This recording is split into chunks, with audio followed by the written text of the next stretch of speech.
সঙ্গে যুদ্ধ করার মতো আমরা কাউকে দেখতে পাচ্ছি না। সমস্ত নাগ জাতি আমাদের ভয়ে পালিয়ে গেছে। কিন্তু সাবধান, সাবধান সৈন্যগণ, লুকিয়ে থাকা শত্রুকে কখনো নির্বল ভাবা উচিত নয়। লুকিয়ে থাকা শত্রু হঠাৎ করে আমাদেরকে আক্রমণ করতে পারে। সাবধান, পুত্র সাবধান। নাগ জাতি দুর্বল নয়, যুদ্ধের জন্য প্রস্তুত হয়ে যাও। যুদ্ধ করে দেখিয়ে দেবো আমরা দুর্বল নয়।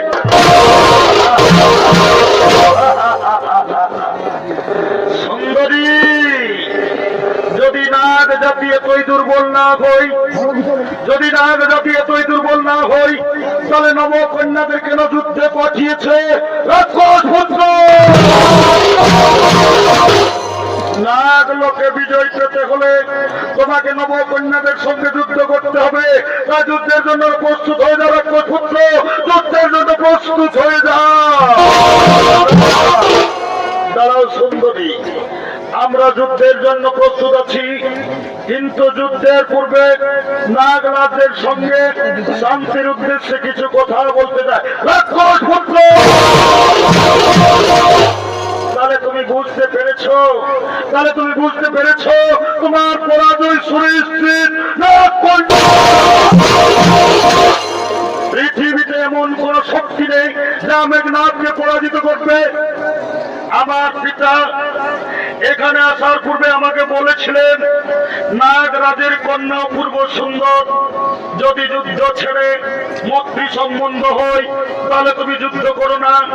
তাহলে তুমি কি সেই নাগ কন্যা সুলোচনা রাক্ষস পুত্র? এই প্রশ্নের উত্তর শোনা তোমার আবশ্যক প্রাণে রাক্ষস পুত্র। ও, বুঝতে পেরেছি, তাহলে তুমি সেই নাগ কন্যা সুলোচনা। আমার পিতা মহারাজ ঠিকই বলেছিলেন, তুমি বীরঙ্গনা, তুমি খুবই সুন্দর। প্রথম দেখাতেই আমি বুঝতে পেরেছি তুমি লঙ্কাধিপতি রাবণের পুত্রবধূ হওয়ার যোগ্য। বলো সুলোচনা, তুমি কি আমায় ভালোবাসবে? তুমি কি আমার জন্ম জন্মান্তরে হবে? হ্যাঁ হে কুমার, আমিও তোমাকে প্রথম দেখাতে ভালোবেসেছি। আমি যুদ্ধ চাই না। আজ আমি আমার হাতের অস্ত্র ফেলে দিলাম। আজ থেকে তুমি আমার, আমি তোমার, দুজন দুজনা।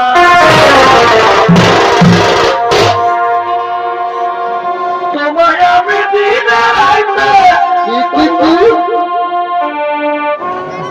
তোমায় আমি দিনে রাইতে করিব খুঁজে মরিলে আমার সোনা বন্ধুরে, যদি না পাই তোমারে আমার সোনা বন্ধুরে, যদি না পাই তোমারে।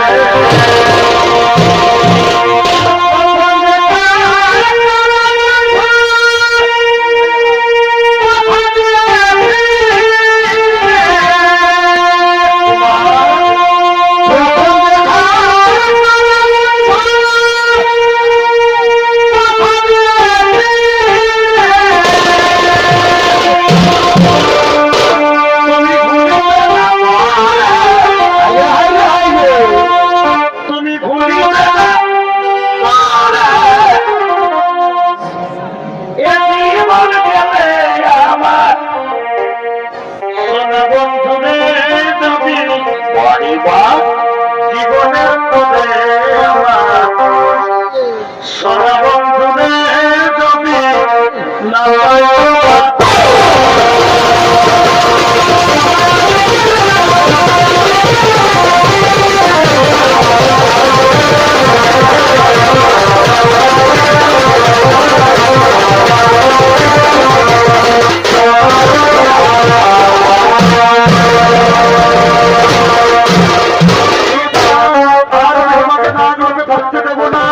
আমি নিয়ে যাবো আমার লঙ্কায়। এবার তোমাকে নিয়ে